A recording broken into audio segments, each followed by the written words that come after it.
ಕಾನೂನು ಪ್ರಕಾರ ಏನ್ ಕ್ರಮ ತಗೊಳ್ಬೇಕೋ ಪೊಲೀಸ್ ಇಲಾಖೆ ಸಿಐಡಿ ಅವರು ತಗೊಳ್ತಾ ಇದ್ದಾರೆ.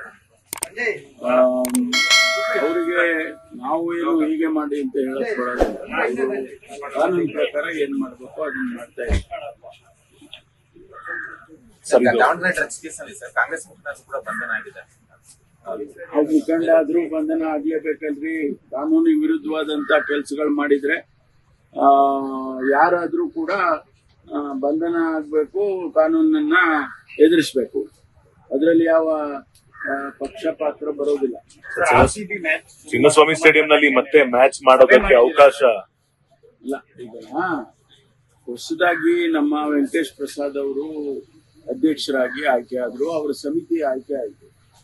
ಅದಾದ್ಮೇಲೆ ಅವರು ಮುಖ್ಯಮಂತ್ರಿಗಳನ್ನು ಭೇಟಿ ಮಾಡಿದ್ರು, ಉಪಮುಖ್ಯಮಂತ್ರಿಗಳನ್ನು ಭೇಟಿ ಮಾಡಿದ್ರು. ನಮಗೆ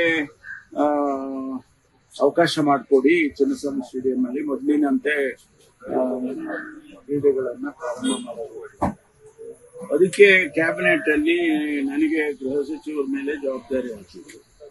ನಾವು ಈಗಾಗಲೇ ತಮಗೆ ಗೊತ್ತಿದ್ದಾಗೆ ಆ ಘಟನೆ ಆದ್ಮೇಲೆ ನಾವು ಸಮಿತಿಯನ್ನ ರಚನೆ ಮಾಡಿರೋದು, ಕಮಿಷನ್ ಅನ್ನ ರಚನೆ ಮಾಡಿದ್ದು. ಜಸ್ಟಿಸ್ ಕುನ್ನಾ ಅವರ ನೇತೃತ್ವದಲ್ಲಿ ಸಿಂಗಲ್ ಮ್ಯಾನ್ ಕಮಿಷನ್ ಅನ್ನ ನೇಮಕ ಮಾಡಿ ಅವರು ಒಂದಷ್ಟು ರೆಕಮೆಂಡೇಶನ್ಸ್ ಮಾಡಿದ್ದಾರೆ, ಅಬ್ಸರ್ವೇಷನ್ಸ್ ಎಲ್ಲ ಮಾಡಿದ್ದಾರೆ. ಅದ್ರ ಜೊತೆಗೆ ಒಂದಷ್ಟು ರೆಕಮೆಂಡೇಶನ್ಸ್ ಮಾಡಿದ್ದಾರೆ. ಅದನ್ನ ನಾವು KSCA ಅವರಿಗೆ ಕಮ್ಯುನಿಕೇಟ್ ಮಾಡಿದ್ದಾರೆ. ಅವರು ಅದಕ್ಕೆ ಸ್ಪಂದಿಸಬೇಕು. ಅವ್ರು ಇಲ್ಲಿವರೆಗೂ ಏನು ಮಾಡಿದ ಕಾರಣ ಒಮ್ಮೆ ನನ್ನ ಹತ್ರ ಬಂದು ಭೇಟಿ ಮಾಡಿದ್ರು. ನಾನು ನಮ್ಮ ಅಧಿಕಾರಿಗಳು ಮತ್ತು ಅವರು ಎಲ್ಲರನ್ನೂ ಸೇರಿ ಒಂದು ಮೀಟಿಂಗ್ ಮಾಡಿ ಚರ್ಚೆ ಮಾಡಿದ್ರು. ಅವರು ಹೇಳಿದ್ದು ಕೇಳಿಕೊಂಡು ನಾವು ನಮ್ಮ ಅನಿಸಿಕೆಗಳನ್ನು ಕೂಡ ಕಮಿಷನರು ಅವರೆಲ್ಲ ಎಕ್ಸ್ಪ್ಲೇನ್ ಮಾಡಿದ್ರು. ಅದಾದ್ಮೇಲೆ ನಾನು ಒಂದು ಸಮಿತಿ ರಚನೆ ಮಾಡಿದೆ. ಮಹೇಶ್ವರ ರಾವ್ ಅವರು ನಮ್ಮ BBMP ಏನು ಕಮಿಷನರ್ ಇದ್ದಾರೆ ಅವರ ನೇತೃತ್ವದಲ್ಲಿ ನಮ್ಮ ಕಮಿಷನರು ಮತ್ತು ಎಲ್ಲ ಇಲಾಖೆ PWD, ಪವರ್, ಆಮೇಲೆ ಫೈರ್, ಇವ್ರನ್ನೆಲ್ಲ ಹೆಲ್ತ್ ಡಿಪಾರ್ಟ್ಮೆಂಟ್ ಇವ್ರನ್ನೆಲ್ಲ ಸೇರಿ ಒಂದು ಕಮಿಟಿ ಮಾಡಿ ನೀವು ವಿಸಿಟ್ ಮಾಡಿ ನನಗೆ ತಿಳಿಸಿ, ಆಮೇಲೆ ತೀರ್ಮಾನ ಮಾಡೋಣ ಅಂತ ಹೇಳಿದ್ದೇನೆ. ಅವರು ಅಲ್ಲಿ ಭೇಟಿ ಕೊಟ್ಟಾಗ ಏನು ಕೂಡ ಒಂದು ಕೂಡ ಕಂಪ್ಲೈ ಮಾಡಿಲ್ಲ.